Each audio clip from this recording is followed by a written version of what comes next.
Bien, vamos a compartir hoy día el tema 2 de nuestro curso Bioética y Moral Familiar, y vamos a ver el tema de la sexualidad humana. La vida humana es humana porque es una vida responsabilizada. Los seres humanos somos los únicos seres que podemos razonar, hacer uso de nuestras facultades. Dios nos ha impregnado en el alma humana la inteligencia, la voluntad, la libertad, la capacidad de elegir entre el bien y el mal, el libre albedrío, y la libertad, que significa optar siempre por el bien, elegir por el bien. No se puede decir que una persona es libre cuando escoge el mal, porque se convierte en un esclavo del mal. Por tanto, la vida humana es humana porque es una vida responsabilizada. Y el sinónimo de madurez es responsabilidad. Si queremos saber cuán maduros somos o estamos, tenemos que medirnos a partir de nuestras responsabilidades. Somos consecuentes con nuestras responsabilidades, entonces somos maduros. Estamos hablando de madurez. No hablamos de una madurez plena, porque la madurez también es un proceso. Vamos madurando a lo largo del tiempo. Y hay cosas que nos van haciendo madurar, ¿no? El dolor, la felicidad, la alegría, las diversas situaciones, el sufrimiento. Son lecciones para nuestra vida que nos van haciendo madurar, nos van haciendo ser más conscientes y responsables de nuestra vida y de la vida de los demás. Es valiosa la vida porque es el fundamento de todos los valores. Una vida con valores es una vida que permanece. Lo único que permanece hasta el final son los valores que hemos adquirido, que hemos encarnado. Valores, virtudes, ¿no? Y lo más importante es que mientras vivimos podemos seguir esforzándonos por ser mejores y lograr la felicidad. Aquí está la clave. Ojo que dice mientras vivimos, porque una vez que muramos ya no hay marcha atrás. Es hoy, en el devenir de nuestra vida, de nuestra historia, donde podemos seguir esforzándonos. Fíjense que el esfuerzo está puesto aquí como posibilidad. ¿Por qué? Porque es algo que o lo hacemos o no lo hacemos. Y el que quiere ser mejor cada día, el que quiere lograr la felicidad, obviamente tiene que esforzarse. Dios te va a dar la fuerza, Dios te va a dar la gracia, pero tú eres el que tienes que ir esforzándote cada día por ser mejor y por lograr la felicidad. Tenemos aquí algunos valores morales como la paz, la sencillez, la tolerancia, la libertad, la generosidad, la honradez, el diálogo, la dignidad, la amistad, la justicia, la fe. Solo podemos llegar a ser felices en la medida en que nos empeñemos en hacer felices a los demás.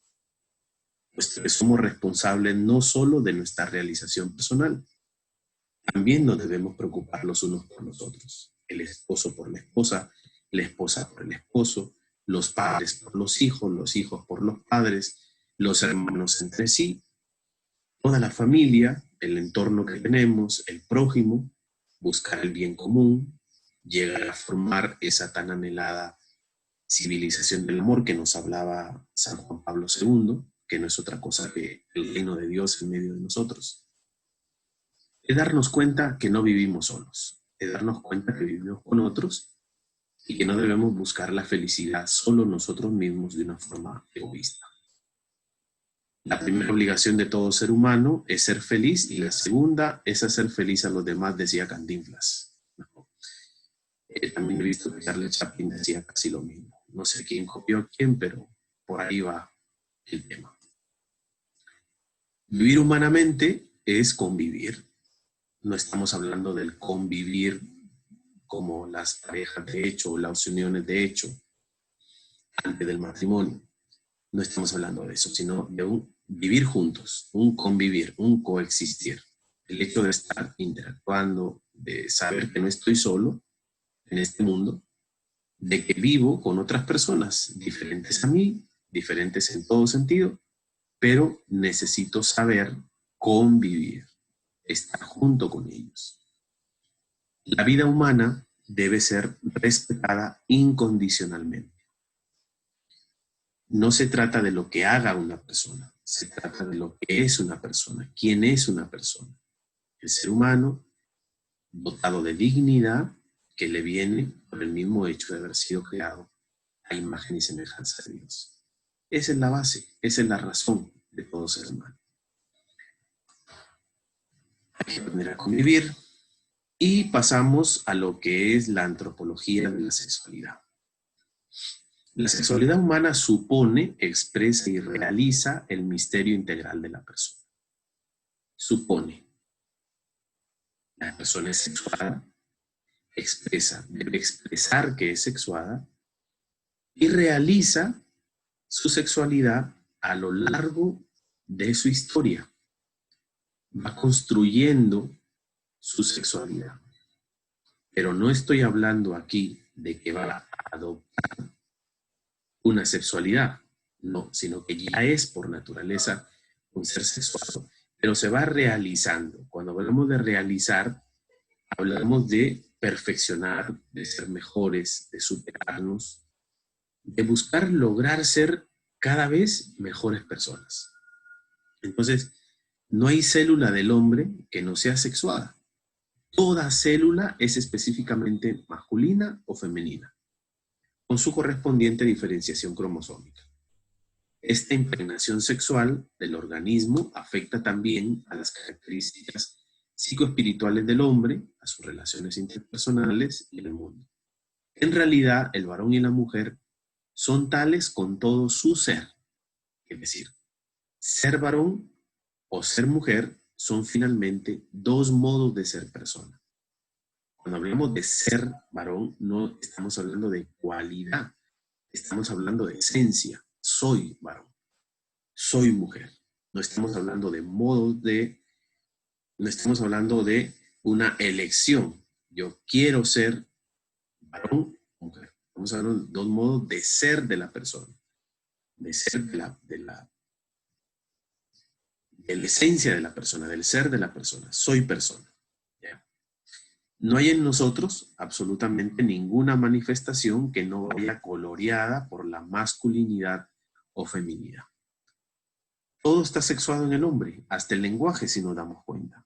Entonces, se dice que los primeros sonidos articulados los inventó el hombre para llamar la atención de su compañera sexual. Y si hay palabras masculinas o femeninas, no es porque los objetos designados por ellas tengan sexo, sino porque el hombre imprime en todo la marca de la sexualidad. Sin darse cuenta, el hombre proyecta su sexualidad en cuanto es, en cuanto hace y en cuanto tiene. Hablamos en cuanto es su ser, en cuanto hace su actuar y en cuanto tiene su poseer. Todas sus relaciones son sexuadas, aunque no sean sexuales, genitales. Esta impregnación o difusión sexual parece destinada a ampliar el ámbito de la sexualidad genital para evitar que la sexualidad quede enclaustrada solo en la genitalidad o reducida solo a órganos sexuales. La sexualidad humana, por tanto, desde el punto de vista de la biología, tiene una pertenencia al sexo masculino o femenino y queda determinada desde la concepción. Hemos visto el tema pasado, la vida humana. Se es humano, se nace humano desde la concepción. Por factores genéticos, gonádicos, hormonales y morfológicos. Lo que se pretende es explicar a través de la biología que hay una complejidad donde podemos entender lo que significa la sexualidad. Vamos a desarrollar cada una de ellas. ¿Qué significa el sexo cromosómico? Dice que determinado por la presencia o ausencia del cromosoma y en el código genético del individuo. El sexo femenino, además de los otros 44 cromosomas, está determinado por 2 cromosomas iguales designados con la letra X. En la especie humana, la mujer está determinada genéticamente por la fórmula 44 más XX. El sexo masculino tiene un cromosoma sexual igual al X femenino y otro diferente indicado con la letra Y. El varón está determinado genéticamente por la fórmula 44 más XY. Esta científica y objetivamente probado es el sexo genético cromosómico el que determina los demás componentes biológicos del sexo. El sexo gonádico y ductual. El sexo cromosómico determina el desarrollo de las gónadas en sentido masculino, tenemos los testículos, o el femenino, en el caso de la mujer, los ovarios. El cromosoma Y o X activa algunos genes responsables de la diferenciación de las gónadas. Las gónadas producen determinadas hormonas que influyen en la sucesiva formación y fisiología de los órganos genitales.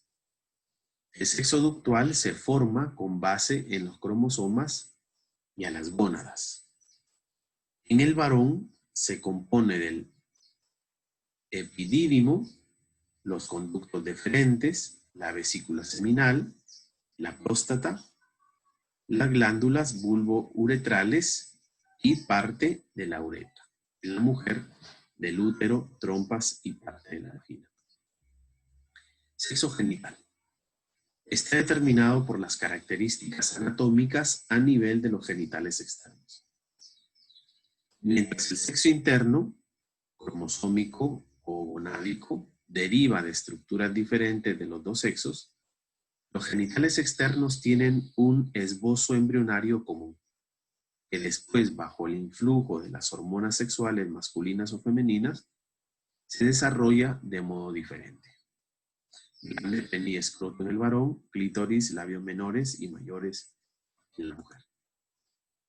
Y por último tenemos el sexo hormonal, que es el predominio de estrógenos feminizantes o de andrógenos masculinizantes. Aquí graficado en esta fotografía la huella dactilar o digital que identifica, separa, diferencia a cada ser humano en su modo de ser, varón y mujer. Vemos aquí un cuadro de los caracteres sexuales anatómicos y funcionales. Vemos aquí los primarios, los secundarios y sexuales, en cuanto a la forma anatómica o la característica sexual anatómica, y los funcionales. Resumiendo, una definición biológica del sexo comporta 3 niveles complementarios: el sexo cromosómico o genético, el sexo gonádico o genital y el sexo hormonal. ¿Ya? Hemos visto en el cuadro anterior. ¿De dónde proviene la palabra sexo? Del latín secare, que significa cortar o separar, y expresa aquello por lo que dentro de una especie se puede separar o distinguir. En este caso, los machos de las hembras. Ahí tenemos el cerebro como el órgano más sexuado del ser humano. La sexualidad desde el punto de vista de la persona. La sexualidad humana no es solo un conjunto de estructuras materiales. No podemos determinar solo a simple vista de lo que externamente podemos ver, de lo que materialmente podemos ver, sino que, siendo la persona, cuerpo y alma, existe una relación intrínseca entre sexo y persona. 3 son los elementos que hay que destacar. Primero, la sexualidad toca a toda persona. Segundo, la sexualidad humana es complementariedad y comunión. Y tercero, la relación entre amor y procreación. ¿A qué decimos cuando la sexualidad, a qué nos referimos cuando la sexualidad toca a cada persona? Hay una diferenciación entre varón y mujer que no se limita al aspecto biológico, sino que es una dimensión constitutiva de la persona, lo que constituye a la persona, no lo que aparece, sino lo que constituye. En el ser humano la sexualidad invade a toda la persona. Toda la persona es sexuada, no una parte de ella. todo el yo personal es sexualidad, es sexuado. La sexualidad, por tanto, es el elemento fundamental de la propia identidad como individuo de la especie humana. Identidad que está determinada por el conjunto de componentes biológicos, psicológicos y espirituales. A causa de esta unidad de identidad psicofísica, la sexualidad es una realidad que interesa a todo el hombre en la profundidad de su ser. Ahí donde se encuentra el yo como núcleo personal. Por tanto, hay que comprenderla en su conjunto, en lo que constituye, no solo en un aspecto. La persona humana está tan profundamente influida por la sexualidad que esta es considerada como uno de los factores que dan a la vida de cada cual los rasgos principales que la distinguen. Del sexo, la persona humana deriva las características en el plano biológico, psicológico y espiritual, la hacen hombre o mujer, condicionando el camino de su desarrollo hacia la madurez y su integración en la sociedad. Depende de cómo nacemos, es como nos vamos formando. La sexualidad es polivalente. ¿En qué sentido? Porque se refiere no solo al nivel físico, sino también influye lo psíquico y lo espiritual. Es decir, integra los valores corpóreos, psíquicos y espirituales religiosos. Entendido como corpóreos, lo erótico, lo filial como psíquico, las relaciones interpersonales, la camaradería, ¿no? Esto, la interacción, el formar, el ser parte de un grupo social, y el amor ágape o el amor oblativo, que nos enseña la fe. La sexualidad, por tanto, es el modo de ser constitutivo de lo humano, no un ejercicio temporal de determinadas funciones, sino un modo permanente de ser que se configura necesariamente como masculinidad o como feminidad. Esto hay que tenerlo claro. Es un modo permanente de ser. No es una opción. Es un modo permanente de ser que se va configurando como masculinidad o como feminidad. Configurar no significa hacer, sino ir desarrollando lo que ya se es, varón o mujer. El ejercicio de actos concretos de la vida sexual no expresa la totalidad de la sexualidad. No podemos reducir a la sexualidad como actos concretos sexuales. El nivel de la genitalidad no puede ser totalizante en la comprensión de la sexualidad, que se presenta mucho más amplia. Por eso es que a veces el tema de la sexualidad se convierte en lo que dicen tabú, ¿no? Como que hay un poco de vergüenza, de no sé qué, hablar de sexualidad. Ustedes mismos pueden decir, ¿y qué hace un padre hablando de sexualidad? Porque a veces tenemos conceptos totalmente equivocados, chuecos, torcidos o sesgados de lo que es la sexualidad, porque hemos reducido la sexualidad a actos concretos sexuales genitales. Y eso no es la sexualidad, es lo que constituye al ser humano. Lo que le hace ser humano a una persona, eso es un ser sexual. A eso le llamamos sexualidad. O sea, no admite la sexualidad reduccionismos como genitalidad, porque eso deriva en grandes problemas. La genitalidad es un dato anatómico y una función fisiológica. Esto es importante. Un dato anatómico y función fisiológica. Llamamos la genitalidad. Una parte de lo que constituye el ser humano, no es el todo. Por tanto, la sexualidad humana no es un mero dato, ni un objeto, ni una fusión. Es una dimensión constitutiva de la persona que permea todo su ser. La sexualidad humana es complementariedad, comunión. Por el hecho de tocar a toda la persona, no se cierra nunca en sí misma, sino que está estructurada para el diálogo y la relación interpersonal. Cuando entendemos así la sexualidad, es interesante porque vamos a descubrir el ser de la persona. No algo que hace o que quiere o que desea o que anhela, sino que a través del diálogo y a través de la relación interpersonal, uno va descubriendo a qué persona uno le está entregando su vida o compartiendo su vida. Entonces, la persona es un ser esencialmente interpersonal y constitutivamente relacional. Estamos hechos el uno para el otro. Y cuando hablamos de estamos hechos el uno para el otro, no estamos hablando en términos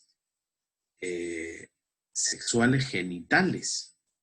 Estamos hablando de relaciones interpersonales. La relación que debe haber entre nosotros, de amistad, de confraternidad, de compañerismo, lleva en su género, en el hecho de ser hombre o mujer, la referencia al otro, a la mujer o al hombre. No puede comprenderse verdaderamente en su totalidad, sin tener en cuenta esta apertura estructural hacia el otro. Que precisamente porque es diferente, lo cualifica en su identidad. No podemos desarrollar una sexualidad privada, personal, sin referencia al otro. ¿Por qué? Porque de ahí derivan todas estas concepciones erróneas de la sexualidad, ¿no? Una persona que se cierra a sí mismo y no se apertura al otro, no descubre el valor de esa otra persona. Generalmente cuando uno se queda en el plano de lo privado, de lo personal, va desarrollando ciertas cosas egoístas, ¿no? De ahí vienen todas estas deformaciones de la sexualidad. Y no me hacen ver a la otra persona como persona valiosa, sino como un objeto del cual podemos manipular o aprovecharlo, ¿no? El yo interior se constituye solo en relación con el tú. Interactuamos. Y la sexualidad es la realidad que manifiesta esta comunión de nosotros. Cuando hablamos de nosotros no estamos hablando solo del ámbito matrimonial, de la procreación. Estamos hablando de la relacionalidad. Somos personas. Yo me encuentro contigo y formamos un nosotros, un grupo social, una comunidad. También el matrimonio. Eso entra ahí. El yo salido y expresado hacia el tú, hacia el otro, hace que vayamos formando esa comunión del nosotros. Y así vamos dándonos cuenta que el hecho de convivir, es decir, vivir juntos, no estoy hablando en términos de la convivencia como esta situación de pecado, de convivencia, no estoy hablando de eso, la convivencia matrimonial, no estoy hablando de eso. Estoy hablando de un convivir, de saber vivir juntos entre todos. Entonces, la esencia de la sexualidad humana está precisamente en esta relación de un yo hacia un tú. No hay sexualidad cerrada en sí misma, porque esta siempre es algo distinto de sí misma en nuestro ser entero. Amor y procreación. ¿Qué entendemos por eso? La sexualidad es una alteridad fecunda. La fecundidad no es solo una predisposición de la estructura biológica masculina y femenina, sino que reviste también una dimensión interpersonal, la instauración de un nuevo diálogo con un nuevo ser a través de la procreación. La unión sexual es un acto que implica en la totalidad y en la reciprocidad a dos personas y pone las premisas para la llamada a la existencia de una nueva vida humana. Es un acto en el que están unidas intrínsecamente dos dimensiones, el amor y la procreación. Procrear es una realidad mucho más profunda que la capacidad biotecnológica de hacer surgir una nueva vida en el laboratorio.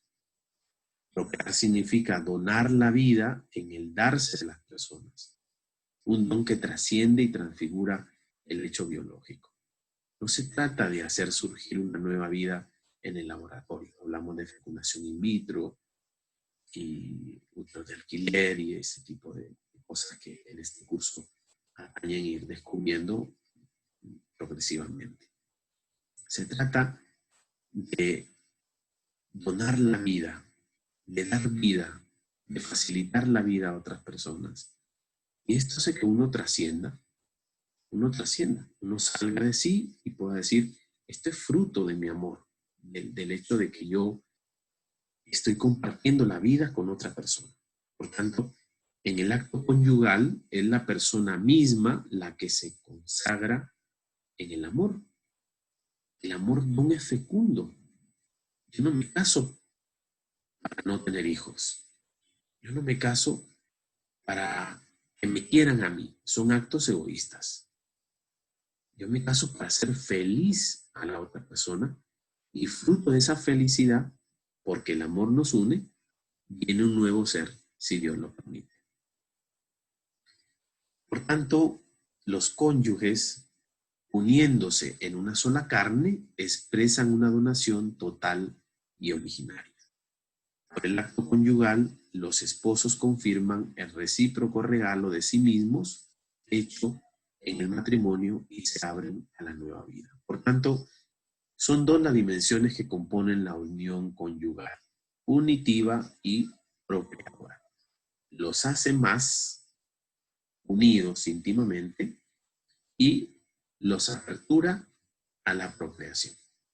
Separar estas dos dimensiones significaría perjudicar la verdad íntima de la sexualidad humana. Y hay que prestar mucha atención en esto porque no es que la gente tiene que casarse porque si no se le pasa el tren, no sé cómo dicen, ¿no? No es eso. Sino porque quiero compartir mi vida con otra persona, quiero ser feliz, quiero compartir mi felicidad. No porque es que, y ahora, ¿quién me va a querer? Ya estoy pasando de los 30, de los 40, nadie me va a querer, entonces tengo que buscarme a alguien. No, no es eso, sino que hay que buscar la unidad. Y la unidad solo se logra cuando yo doy algo, es decir, comparto mi felicidad, mi vida con esa persona que yo creo que Dios la ha puesto en mi camino para poder complementarme con ella. No hay que separar, no hay que separar lo unitivo y lo que significa la procreación. Separar estas dos dimensiones significaría perjudicar la verdad íntima de la sexualidad humana. De lo contrario, solo se va a reducir a la persona a la genitalidad. Y eso hace mucho daño. La paternidad responsable consiste precisamente en asumir la sexualidad en su verdad, no a través de la propaganda del gobierno, haciendo campañas de métodos anticonceptivos. Eso no es paternidad responsable. Paternidad responsable parte de mí, de lo que yo soy, de mi responsabilidad, no que otros me tengan que decir a mí lo que yo debo hacer. El gobierno no me tiene que dar a mí soluciones plásticas inmediatas. Esos son facilismos que me pueden hacer una persona irresponsable frente a mis actos. Así, frente a la elección de tener, distanciar o evitar una concepción, la pareja podrá decidir si hacer los actos conyugales en aquellos momentos en los que es o no posible una concepción, sin que esto altere la verdad objetiva de aquel acto. Responsabilidad. Bajo esta acepción, no es responsable manipular el acto conyugal de modo que se exprese la sola dimensión psicológico-afectiva y no la procreadora, o exprese solo un hecho biofísico y no la unión afectiva y espiritual. En este contexto, en el que se comprende por qué la fecundación artificial es profundamente inmoral, es porque se separa del acto sexual unitivo y el acto procreativo. No se cumple esto que hace que el ser humano sea complementario con el otro. ¿Cuál es la visión cristiana de la sexualidad? La reflexión antropológica, como hemos visto en el capítulo anterior, permite comprender que la sexualidad humana va más allá de la genitalidad. Afecta a cada una de las células y de los deseos humanos. Informa toda la realidad del individuo desde el comienzo de la existencia, configurándolo como varón o mujer. Y esta reflexión humana ilumina también la dimensión ética del comportamiento sexual. La teología moral no se detiene en esta base antropológica.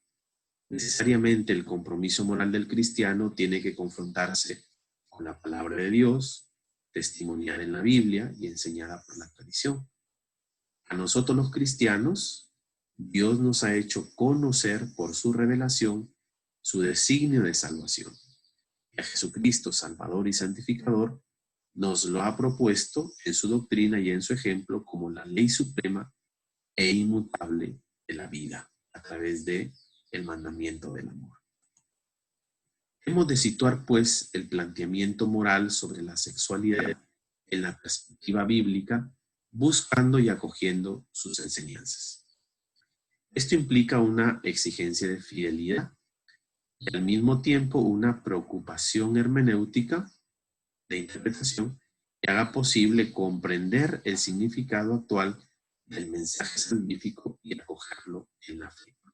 ¿Qué significaba para esa cultura, para esos tiempos? Nos ayuda la hermenéutica. Y esto nos va a ayudar a comprender el significado actual de ese mensaje escrito para ese tiempo, qué significa hoy para nuestro tiempo y cómo lo debemos acoger desde la fe. Esta es, por tanto, una tarea ardua. Como en otros muchos campos del comportamiento humano, también en el de la sexualidad, no siempre resulta fácil discernir lo que es permanente, la palabra de Dios, y lo que es condicionamiento histórico-cultural. Son temas muy delicados. Por ello, el contenido moral de la Sagrada Escritura ha de interpretarse en comunión con la tradición y bajo la guía del magisterio. No podemos tomar un texto bíblico aislado. No podemos extrapolar un texto. De repente su profesor de introducción a la Biblia les hablará sobre este tipo de cosas. Tenemos que saber interpretar la Biblia desde la tradición de la Iglesia. La Biblia nace en la Iglesia católica tiene más de 2000 años y es la única autorizada para interpretar adecuadamente, sin error, la Sagrada Escritura. ¿Por qué? Por la sencilla razón de que la Biblia nace en la Iglesia, el Nuevo Testamento en especial. Y el magisterio, que es el Papa y los obispos, en comunión con el Papa, que exponen la enseñanza de la Iglesia. Queremos expresar la dimensión moral que sobre la sexualidad humana ofrece la Sagrada Escritura y la transmisión realizada por la tradición y el magisterio eclesial. Nuestro propósito es más bien ofrecer una síntesis reflexiva sobre el dato bíblico para llegar a descubrir los elementos esenciales que aporta la Escritura a la moral sexual cristiana. Del mismo modo, la representación de la enseñanza de la tradición tendrá también un carácter sintético, considerando especialmente el magisterio de los últimos papas. ¿Qué nos dice el Antiguo Testamento acerca de la sexualidad? Los textos bíblicos que directamente se refieren a la sexualidad no son muchos en la Biblia. La Biblia no se ocupa mucho del tema sexual. Más bien, lo que encontramos en la Escritura son alusiones sobre distintas cuestiones que suelen tener un carácter ocasional. Por ello, no se puede pretender buscar en la Biblia una presentación sistemática de la moral sexual. Además, como veremos, su enseñanza está condicionada por la época y la cultura en que se escriben los distintos libros sagrados, siendo imprescindible fijar la atención en su evolución progresiva, lo que hablamos de la hermenéutica bíblica. Por tanto, el discurso bíblico sobre la sexualidad humana comienza con los relatos de la creación. Los primeros capítulos del Génesis manifiestan de modo claro y profundo el proyecto de Dios. Llenos de extraordinario optimismo, expresan la bondad de las cosas creadas. Y es aquí como vemos que Dios se complace en las obras de sus manos, creadas por Él, quedan consagradas desde su nacimiento, desde la creación. De manera especial se recrea en el hombre que crea a imagen y semejanza suya. bendiciéndole y llamándole a continuar su tarea procreadora. De creación. De esta visión optimista no puede excluirse la sexualidad. Creada y querida por Dios, por su mismo origen, es buena y santa. Imagínense.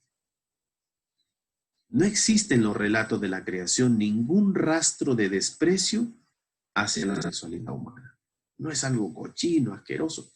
Es la forma como uno ha venido concibiendo la sexualidad de una manera sesgada, chueca, porque la hemos reducido a lo erótico y a lo genital. Y ahí viene el problema. Por tanto, no existe en los relatos de la creación ningún rastro de desprecio hacia la sexualidad humana. No es algo de lo que el hombre debe avergonzarse. En el proyecto de Dios forma parte de las cosas buenas creadas por Él. Es un don de Dios. ¿Fruto de qué? De su benevolencia y solicitud. Por otra parte, en el plan de Dios, el ser humano es creado como un varón y mujer, es decir, está marcado desde el principio por la diferenciación y complementariedad sexual. El texto bíblico refleja de manera muy precisa este sentido fundamental, al afirmar tanto la necesidad de apertura, relación y unión que existe en el hombre, como al constituirlo en sujeto de una bendición especial, la de la fecundidad. Así pues, para Israel el sexo no es algo sagrado, es una realidad humana que Dios ha donado a las criaturas y que debe ser vivido de acuerdo a su proyecto. Por tanto, hombre y mujer están llamados a ser una sola carne. Pero Dios creador es único y trascendente.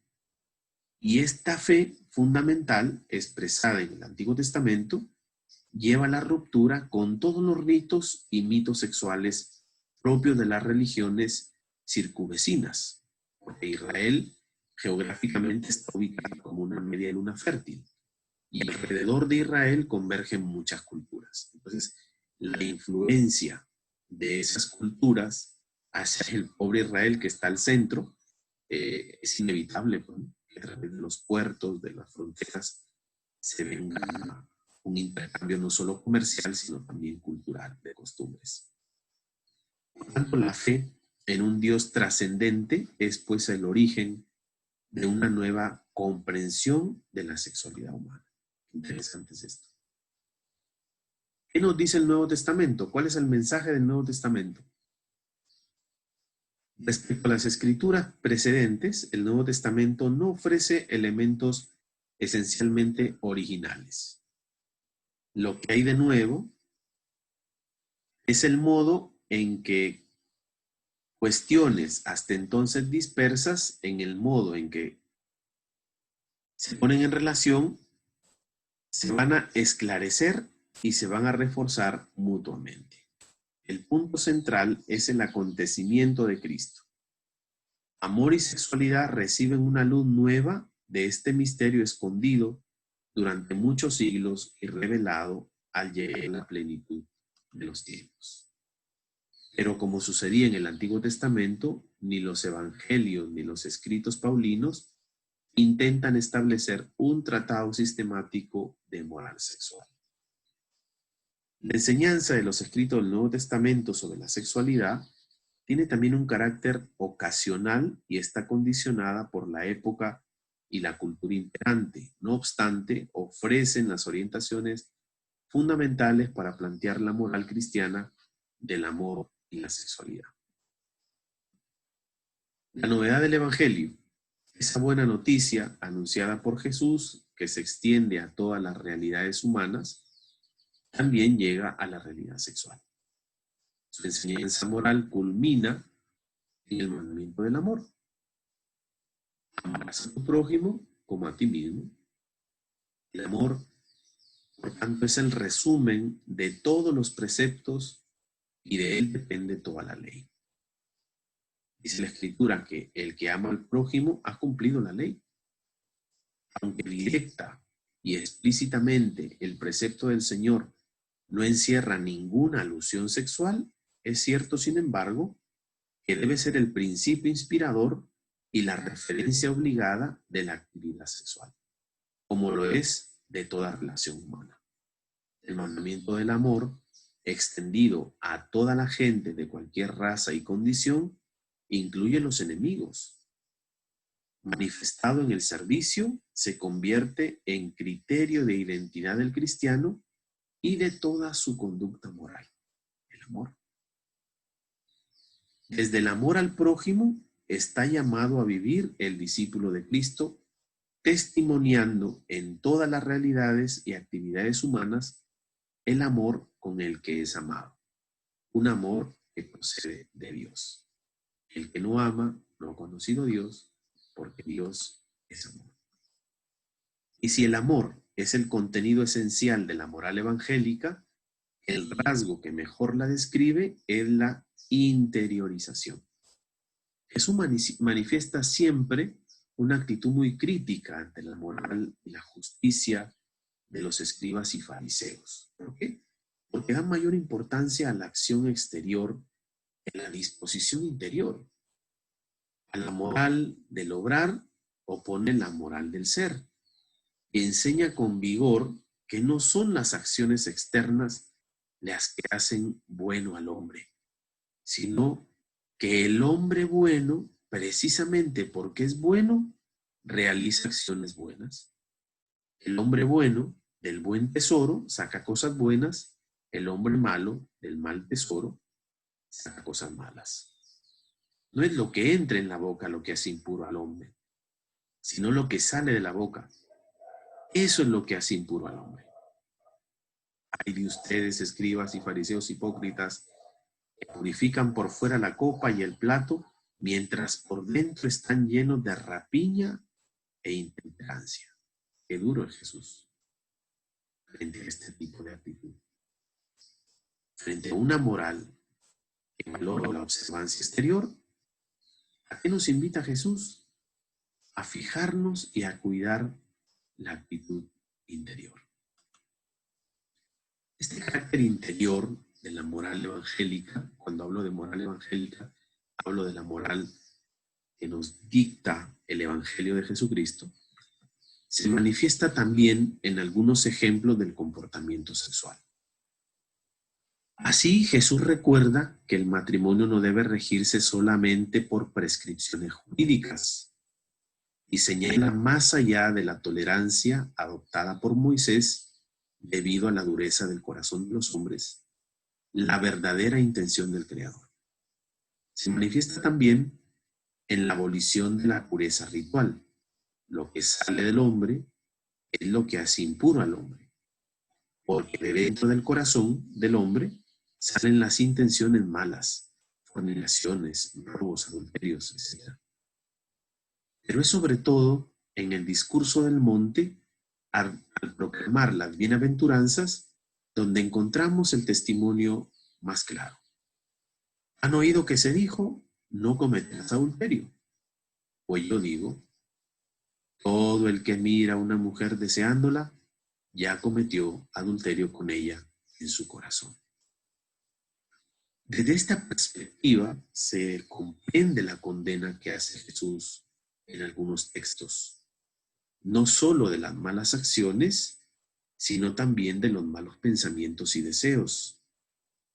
Más que expresión de una moral radical y exigente, constituye una manifestación de su carácter interior. Finalmente, una moral que se fundamenta en el amor y manifiesta un carácter interior es una moral radical. Cuando hablamos de moral radical no hablamos de cosas tajantes, hablamos de cosas fundamentales. La palabra radical viene de raíz. ¿Dónde está fundada mi vida? Cristo es la piedra angular que sostiene el edificio por el cual se va construyendo. Cuando hablamos de radical, supongamos que somos un árbol y que las raíces están bien cimentadas, bien unidas al fundamento que es Cristo. Por tanto, lo radical es adoptar una actitud como la que adoptaba Jesús. No estamos hablando de cosas radicales a rajatabla. Incluye eso, pero desde una perspectiva de Jesús. Porque a veces podemos tomar unas actitudes radicales que separan a la gente, que me hacen excluir y que me hacen como encerrarme en una burbuja, en un gueto, y decimos, nosotros acá y los del mundo allá. Nosotros somos los salvados y ellos son los sinvergüenzas. No, no es así. Una moral radical es que las raíces de nuestra vida están absorbiendo la savia del Evangelio que nos viene de una vida plena de Jesús. O sea, toda la moral cristiana es una moral radical porque está enraizada en Cristo. Una y otra vez declara Jesús que el camino y la puerta que conduce a la vida son estrechos. Quien le sigue debe estar dispuesto a duras exigencias y grandes sacrificios. Superando las exigencias de la ley, el discípulo no solo no debe matar, sino que tiene que evitar la cólera y la injuria. No juzgará, no condenará al prójimo, no devolverá mal por mal, estará siempre dispuesto al perdón y sobre todo, las bienaventuranzas expresan también el signo de las exigencias radicales. Pero lo más propio del Evangelio está sin duda en que mientras Jesús proclama unos principios muy exigentes, manifiesta al mismo tiempo una conducta sorprendentemente acogedora hacia las personas que no lo siguen. Se sienta a comer con los pecadores, perdona a la mujer adúltera y ante la presencia atónita de los guardianes de la ley declara: las prostitutas les precederán en el reino de los cielos. Esto es muy atrevido por parte de Jesús. Si es Dios, Él tiene la última palabra. ¿Qué nos enseña la Iglesia? La enseñanza sobre el amor y la sexualidad en la Iglesia ha seguido un proceso muy complejo, demasiado diría yo. En los primeros siglos tiene relativamente poca importancia en la predicación eclesial el tema de la sexualidad. Los padres de la Iglesia, por ejemplo, están más preocupados por otras cuestiones dogmáticas o pastorales.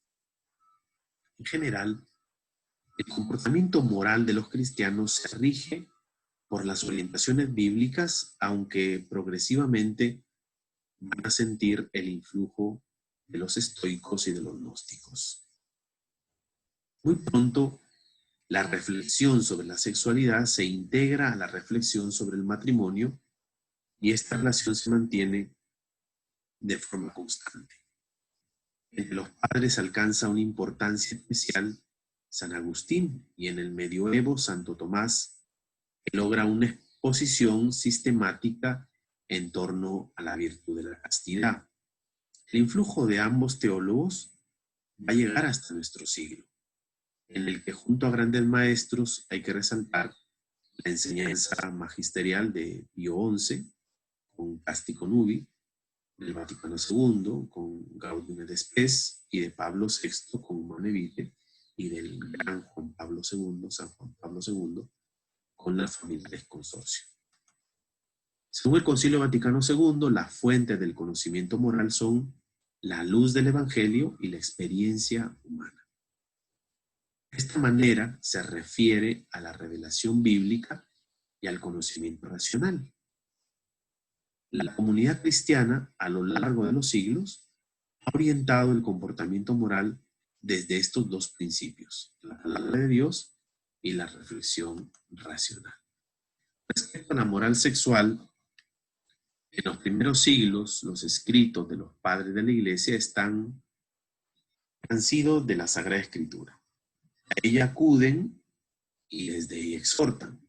Realmente el imperativo cristiano nace de la vida cristiana, esa vida enraizada en Cristo, y busca la plena identificación con el Señor. No encontramos en ellos una ética sexual desarrollada. Proponen literalmente los textos del Nuevo Testamento. Progresivamente es que va a llegar el influjo de la filosofía y de la cultura, y se va a ir consolidando una sistematización en torno a la virtud de la castidad que nos habla Santa Tomás de Aquino, o en torno al sexto mandamiento que nos habla San Alfonso María de Ligorio. Matrimonio y virginidad, dos formas de vivir la sexualidad. Sobre el matrimonio y la virginidad, la tradición cristiana ha desarrollado desde los primeros siglos una reflexión muy rica, reconociendo ambas instituciones como formas válidas de vivir el misterio del amor de Cristo y llegando a señalar también una viva relación entre los dos estados, el matrimonio y la virginidad. Sobre todo en los primeros siglos, la comparación entre matrimonio y virginidad es constante. Porque si el matrimonio es el signo de la unión de Cristo con la Iglesia, la virginidad manifiesta el desposorio de la Virgen con el Señor, o del célibe con el Señor. Pero en cada uno de los periodos se van destacando aspectos particulares según las necesidades, los errores de la época o el influjo cultural. Para entender la doctrina de los padres de la Iglesia, hay que tener en cuenta no solo la decadencia de las costumbres del mundo al que se dirigen, sino también la filosofía que muchos de ellos profesan. Encontramos, por ejemplo, el dualismo platónico, que no es quizás la más adecuada para tratar la sexualidad y el matrimonio, y los errores que combaten, el gnosticismo, el encratismo, el manicaísmo, etc. A pesar de las ambigüedades, su enseñanza reafirma el valor del matrimonio y rechaza aquellas posturas que exaltaban la virginidad a costa de un desprecio del matrimonio. Puede decirse que en general la doctrina de los padres sobre el matrimonio y la virginidad en los primeros siglos resulta equilibrada, porque contribuyen a la exaltación de la virginidad, pero también al progresivo desarrollo del matrimonio cristiano como símbolo de la unión mística de Cristo con su esposa en la Iglesia. La virginidad por el reino de los cielos es un desarrollo de la gracia bautismal, un signo poderoso de la preeminencia del vínculo con Cristo, de la ardiente espera de su retorno, un signo que recuerda también que el matrimonio es una realidad que manifiesta el carácter pasajero de este mundo, hasta que la muerte nos separe. Estas dos realidades, el sacramento del matrimonio y la virginidad por el reino de Dios, vienen del Señor mismo. Es Él quien les da sentido y les concede la gracia indispensable. ¿No? Es Él, el Señor, quien les da sentido y les concede la gracia indispensable para vivirlos conforme a su voluntad. La estima de la virginidad por el reino y el sentido cristiano del matrimonio son inseparables y se apoyan mutuamente. La concepción cristiana ha de mantener, pues, al mismo tiempo la estima por la virginidad y por el matrimonio, como dos formas válidas y dignas de vivir el amor y la sexualidad. Y es que, como dice San Juan Pablo II, citando a San Juan Crisóstomo, quien condena el matrimonio priva también la virginidad de su gloria. En cambio, quien lo alaba hace la virginidad más admirable y luminosa. La reflexión teológica actual insiste en que la castidad no se encamina tan solo a evitar faltas. Se orienta a la consecución de metas más elevadas y positivas. Es una virtud que afecta a toda la personalidad. En efecto, la castidad capacita a la persona para transformar la potencia de la sexualidad en una fuerza integradora y creadora. Facilita la propuesta de la propia realización como hombre y mujer. Fomenta la integración personal de la comunidad humana. Hace posible el desarrollo intrapersonal e interpersonal. La presión de estas posibilidades constituye una desviación de esta virtud. Del mismo modo que la búsqueda incontrolada del placer como finalidad última de la vida no es buena. La concepción que se abre camino ve en la castidad la capacidad de orientar el instinto sexual al servicio del amor, de integrarlo y armonizarlo en el desarrollo de la persona. ¿Qué nos dice el Catecismo de la Iglesia Católica? Que la castidad significa la integración lograda de la sexualidad en la persona. Integración de la sexualidad. La sexualidad se hace personal y verdaderamente humana cuando está integrada en la relación de persona a persona. El don mutuo, total y temporalmente ilimitado del hombre y de la mujer. La virtud de la castidad, por tanto, entraña la integridad de la persona y la integridad del don. Mi integridad, yo la ofrezco. Desde esta perspectiva, hay que afirmar que para que el valor de la sexualidad alcance su plena realización, es del todo irrenunciable la educación para la castidad como virtud que desarrolla la auténtica madurez de la persona y la hace capaz de respetar y promover el significado espiritual del cuerpo. Solo puede integrar la sexualidad la persona que está en proceso de maduración. Porque es en la madurez de la persona lo que va a hacer que seamos capaces de respetar y promover lo que significa nuestro cuerpo. El verdadero amor espera, como también dice una canción, ¿no? El valor de la castidad significa que el verdadero amor sabe esperar. Desde el mensaje de la Sagrada Escritura, los santos padres testimonian la importancia de la virtud de la castidad y la sitúan a la luz del misterio del sacramento del matrimonio y de la virginidad. Así, San Ambrosio distingue una triple virtud de la castidad: la conyugal, la virginal y la de los viudos. Y San Agustín presenta los modelos de estos tipos en San José, Susana y María. Por una parte, la ven unida íntimamente al ágape. El amor divino constituye la fuerza más profunda de la castidad. De él dimana su dominio y su vida. Sin el amor divino sería imposible esa actitud de religioso respeto y el dominio del instinto quedaría informe y sin vida. Si no, de lo contrario, se va a reprimir todo. Donde no hay amor de Dios, reina la concupiscencia. Por otra parte, para realizarla es indispensable la disciplina y el control de sí mismo. La castidad no cae del cielo, en otras palabras.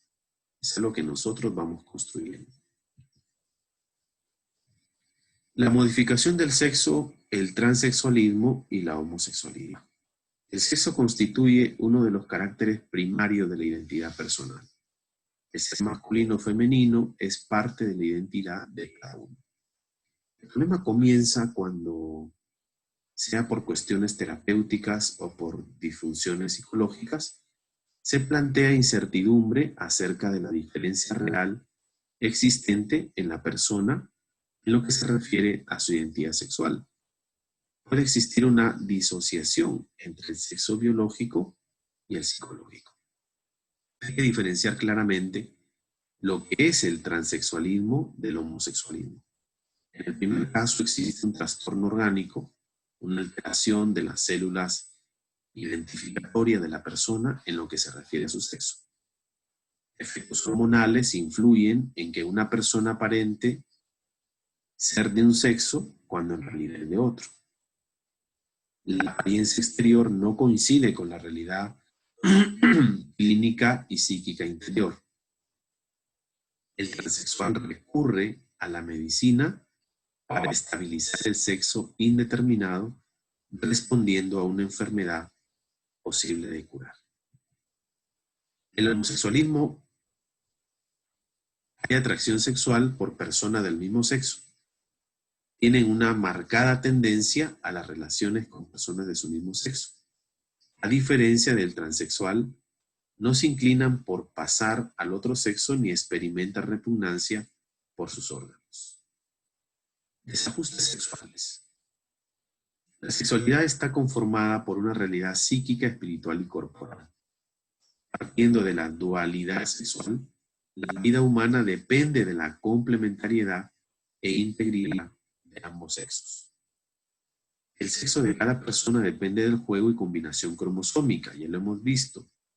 La presencia de cromosomas XX determina la existencia del sexo femenino y la presencia del par XY, la del masculino. Los cromosomas determinan el sexo y por ello se alude a un sexo cromosómico. Sexo gonádico, la diferenciación se encuentra en los órganos genitales. Se habla de un sexo psicológico y heterófilo. El primero referido a la vivencia mental que cada persona tiene de su sexo y depende del ambiente, de la educación recibida, del entorno social. Si falla alguno de estos aspectos, puede darse un desajuste psicológico que viene en el plano educativo, que lleva a la persona a vivir problemas en la definición de su identidad sexual. Pueden advertirse diferencias orgánicas por problemas en la diferenciación sexual, como el síndrome de Turner, donde falta un segundo cromosoma y no se tiene la diferenciación de los ovarios o los testículos, o en el síndrome de Klinefelter, donde hay un exceso en la preeminencia de un cromosoma y aparecen órganos sexuales raquíticos, mamas masculinas más desarrolladas de lo normal. El transexualismo. Son personas que creen que nacieron con el sexo orgánicamente equivocado y tratan de cambiarlo por medio de tratamientos médico-quirúrgicos. Son predominantemente hombres que se sienten y quieren vivir como mujeres. Sufren una profunda tensión psicológica, pues son conscientes de su identidad sexual cromosómica, pero desean actuar como si fueran del sexo opuesto. Como enfermedad se caracteriza por presentar en su origen irregularidades en los datos cromosómicos que en principio debieron estar constituidos por un patrimonio sexual heredado en el instante de la concepción. Los caracteres gonádicos están condicionados por los cromosómicos y relacionados a su vez con los hormonales y con las características genitales. Se define, por tanto, como el sexo físico normal en sus componentes y la tendencia psicológica en sentido opuesto. Casi la totalidad de casos son sujetos de sexo físico masculino que psicológicamente se sienten mujeres y que tienden a identificarse con el sexo femenino. Son raros los casos en sentido inverso. Existe una pulsión por pertenecer al sexo opuesto al genético, lo que se asocia al deseo obsesivo de liberarse de los atributos genitales propios para adquirir los del sexo opuesto. El travestismo es un síndrome en el cual no hay deseo profundo de cambiar de sexo, sino que se ha instaurado una necesidad psíquica de vestirse con ropa del otro sexo. Con ropa del otro sexo como condición necesaria para alcanzar la excitación sexual. Se busca la relación sexual con sujetos del sexo opuesto. Matrimonio de transexuales. La fertilidad efectiva no es un requisito esencial para el matrimonio, pero sí lo es la apertura a la vida y la existencia de relaciones sexuales auténticas que permitan a los esposos una unión sexual verdadera y completa. Cuando se está ante casos de transexualismo, la existencia de una severa difusión entre el sexo somático y el psicológico pone en evidencia serios trastornos en los aspectos sexuales que pueden inhibir la existencia de un matrimonio auténtico. Es fácil comprender las trágicas consecuencias que puede tener un cambio de sexo en la vida familiar. Se destruye la vida familiar y se lesionan los derechos del cónyuge y de los hijos y la vida de relación social. Cambio de sexo. Habría que preguntarse si existe libertad de elección del sexo que más se desea como expresión de la libertad individual de todo sujeto. En el caso del transexual existe claramente definido el sexo biológico y existe una tendencia psicológica a ir hacia el sexo opuesto. Lo que el transexual desea es cambiar de sexo. La interrogante es si es posible acceder a este deseo. Veamos los aspectos biológicos. Las personas afectadas por estos trastornos siguen un tratamiento médico que se inicia con el psiquiatra. Si la situación es irreversible en un primer momento, se viste como miembro del sexo opuesto. Luego se trata hormonalmente con estrógenos o testosterona, para obtener cambios físicos. Pasado un tiempo, queda por determinar si existe la posibilidad de llegar a la intervención quirúrgica. No existe un fin terapéutico. Las intervenciones quirúrgicas que se realizan para la modificación del sexo no tienden a curar propiamente ni logran el cambio de sexo, porque en definitiva no se altera el factor cromosómico ni psicológico. De lo que se trata es de liberar al transexual del tormento que supone el conflicto cotidiano entre una apariencia sexual que se rechaza y el sexo psicosocial que es el sentido y vivido.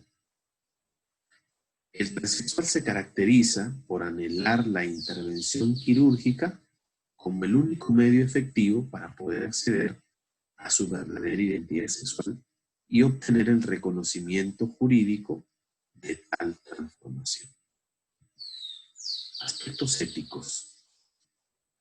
Se enfrentan dos posturas. Por un lado están los que consideran que debe darse una prioridad a la realidad biológica original como punto ético de partida, y todo lo que se haga en contra es ir contra lo natural.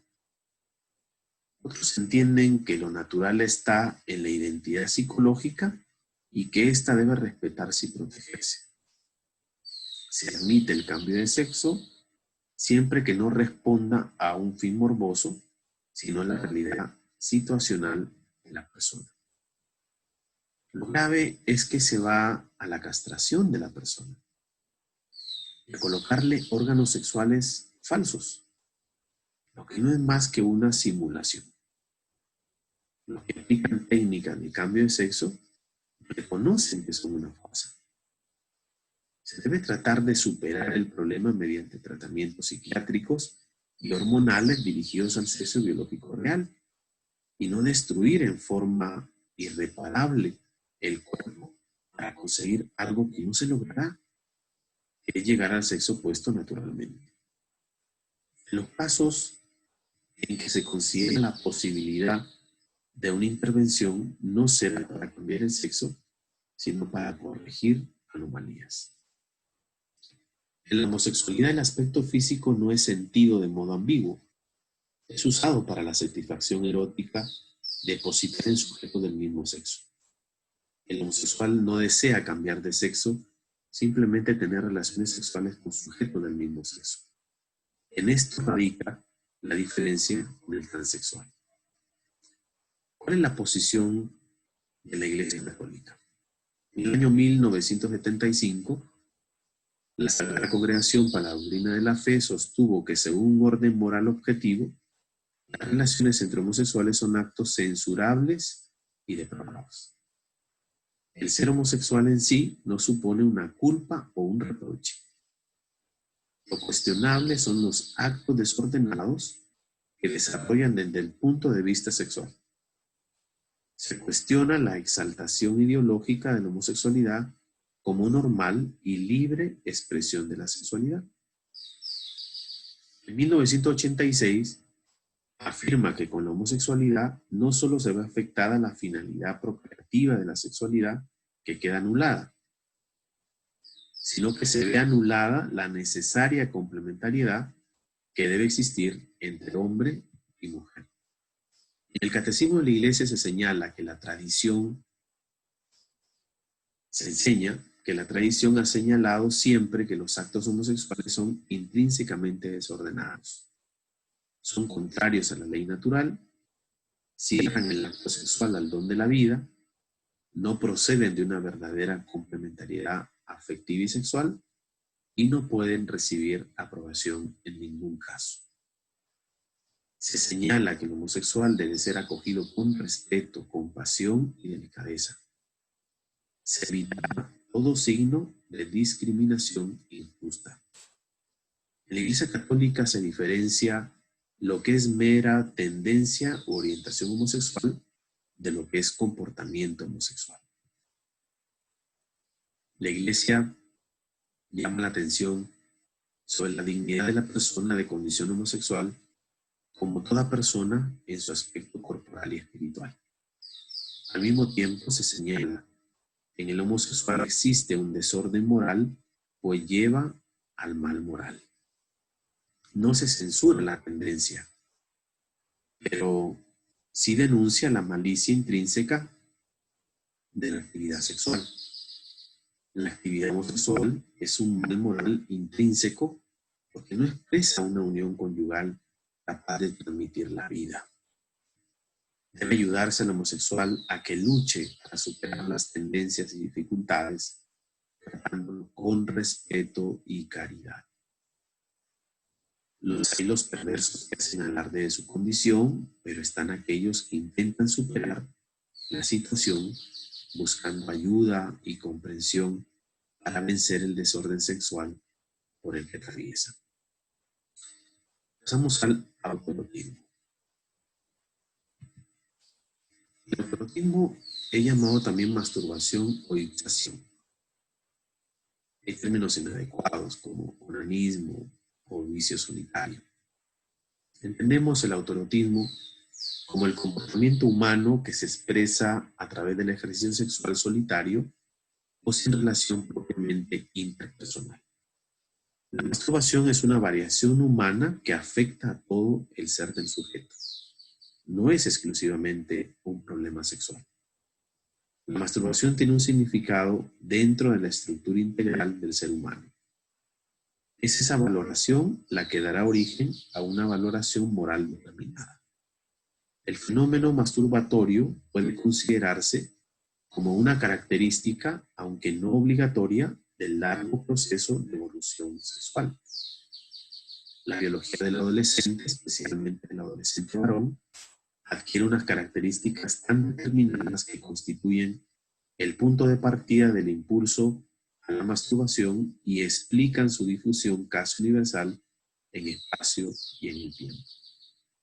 ¿Cuál es la consideración psicológica del autoerotismo? La masturbación es sobre todo un fenómeno psíquico.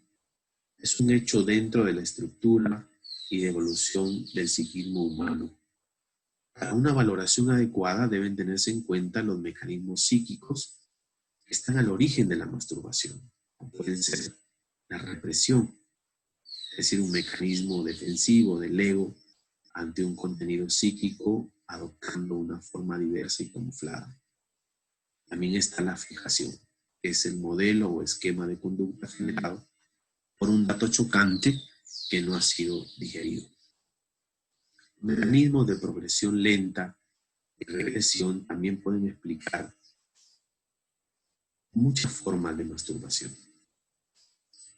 Considerada dentro de la dimensión evolutiva del individuo, la masturbación es diferente en su estructura y significado psicológico, según las diversas fases de la evolución psíquico-sexual, si es adolescente o es adulto.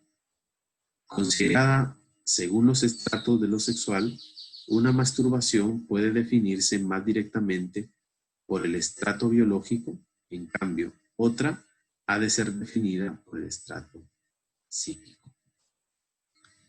Por razón de su normalidad psicológica, la masturbación puede no suponer trastornos psíquicos notables. Se trata solo de una desviación moral de signo egoístico. En cambio, en otros casos puede ser síntoma de fallos psíquicos. Se trata de masturbación neurótica, lo compulsivo obsesivo, o perversa, narcisista dentro de un ambiente de anomalía psíquica. Por razón de la frecuencia, se distingue la masturbación accidental y la masturbación habitual. La diferencia no está en el número de veces, sino en la forma psicológica adoptada. En la masturbación accidental no hay fijación. Es un estado de crisis autoerótica. Y tampoco existe el problema de abandonar una situación en la que han abandonado los actos masturbatorios. En resumen, la masturbación se define como entidad psicológica. Es una crisis de repliegue sobre sí mismo. Mientras que el varón y la mujer maduran en la apertura hacia los demás, la masturbación es una acción que los enclaustra dentro de sí mismo. La situación del adolescente es muy compleja, sobre todo en lo que respecta a su deber de integración social. Habrá de tenerse en cuenta que no se puede valorar por igual toda masturbación. Es diverso el grado y el nivel de compromiso del proceso evolutivo de la maduración personal. Valoración moral del autoerotismo. La masturbación es intrínseca y gravemente desordenada, puesto que falta la relación sexual exigida por el orden moral. Concretamente, aquella relación que realiza el pleno significado del mutuo don y la procreación humana en el contexto de un amor verdadero. Para emitir un juicio justo acerca de la responsabilidad moral de los sujetos y para orientar la acción pastoral, ha de tenerse en cuenta la inmadurez afectiva, la fuerza de los hábitos contraídos, el estado de angustia u otros factores psíquicos o sociales que reducen e incluso anulan la culpabilidad moral. Relaciones prematrimoniales. La fornicación es la unión carnal entre un hombre y una mujer fuera del matrimonio. Es gravemente contraria a la dignidad de las personas y de la sexualidad humana, naturalmente ordenada al bien de los esposos, así como a la generación y educación de los hijos. Además, es un escándalo grave cuando hay de por medio corrupción de menores. El tema de las relaciones sexuales prematrimoniales es valorado como fornicación por la moral tradicional. Los dos criterios que da para declarar su ilicitud son desvirtuar la finalidad procreativa, educativa, de la relación sexual y buscar el placer que solo es permitido dentro del matrimonio. Es necesario tener presente la dimensión interpersonalista del gesto sexual como el lenguaje de amor y la dimensión vinculante que debe comportar toda relación sexual para que sea auténtica. El gesto sexual genital lleva consigo una carga tal de expresividad que compromete a la persona toda entera. Por tanto, la relación sexual, para que sea auténtica, debe acaecer en un contexto de entrega personal total y definitiva. Sobre la cuestión si la relación sexual entre novios puede ser expresión de un amor total y definitivo, la respuesta puede darse en dos momentos. Momento pedagógico. El amor es comunicación y busca la intercomunicación personal. Cuando se trata de un amor heterosexual, busca la intercomunicación sexual. Pero en este darse y recibirse pueden existir muchos fraudes. Además, teniendo en cuenta el desfase entre el amor sentido y las posibilidades de una realización unitiva, hay que cuestionar en primer lugar la autenticidad de tal amor. El amor, cuando se trata de la entrega total, debe probarse muy bien a sí mismo. Hay que descartar de él el más mínimo egoísmo. Además de la autenticidad del amor, es necesario tener en cuenta la carga personal que suponen las relaciones sexuales prematrimoniales y que no se pueden sobrellevar sino dentro del matrimonio. La práctica sexual prematura no integra ni madura a los novios, por si acaso. El amor necesita de una muy delicada y prolongada educación. De hecho, esa educación que procura el noviazgo suele cesar las más de las veces con el inicio de las relaciones sexuales. Aprender a amar requiere un largo y penoso esfuerzo, aunque sea al mismo tiempo un maravilloso descubrimiento. La solución normal debe ser la abstinencia sexual prematrimonial. Y pasamos al momento axiológico. La relación sexual tiene que ser expresión de un amor total y definitivo. Pero además ha de realizarse en el clima de una vinculación interpersonal de vida, a la que conduce ese amor total del que es signo y gesto sexual. Ahora bien, tal vinculación interpersonal tiene que ser vivida dentro de la comunidad. ¿Pueden tener los novios una vinculación interpersonal suficiente para mantener una comunidad sexual auténtica? En primer lugar, debe descartarse toda relación no vinculante, por carecer del mínimo de institucionalización. Pertenece a la antropología cultural tener una forma ideal y en este sentido normativa de institucionalización para la sexualidad humana. Hoy por hoy, la forma institucionalizadora ideal es el matrimonio. La relación sexual, para que sea auténtica y por consiguiente moralmente lícita, necesita institucionalizarse. Requiere una aceptación por parte de la comunidad civil y religiosa. Exige una publicación. No se puede vivir una relación sexual plenamente humana en el ámbito meramente individualista y privatizado. Por último, tenemos el amor conyugal. Lo que llamamos matrimonio constituye una realidad evidentemente compleja. Lo institucional y lo personal, lo económico y lo cultural, lo político y lo religioso, el devenir histórico y los cambios actuales, todo se da cita en esta realidad humana. El Concilio Vaticano II se refiere al matrimonio como íntima comunidad de vida y de amor conyugal. Nosotros trataremos con amplitud el amor conyugal en la siguiente unidad temática. Hasta aquí el tema y empiezan las preguntas de la autoevaluación. Primera pregunta que debe responder. ¿Qué importancia tiene la sexualidad en la vida personal? Segunda pregunta. Relacione y diferencie la sexualidad de la genitalidad. Tercera pregunta. ¿Cuál es, según tu criterio, la principal enseñanza de la Biblia sobre la sexualidad y por qué? 4. Expresa con tus palabras el criterio moral fundamental sobre la sexualidad. 5. Compara lo que has aprendido en esta unidad con lo que se enseña a través del cine y la televisión. Lecturas obligatorias, el catecismo, y tienen los numerales, la Laicatis Splendor, de la 46 a la 53,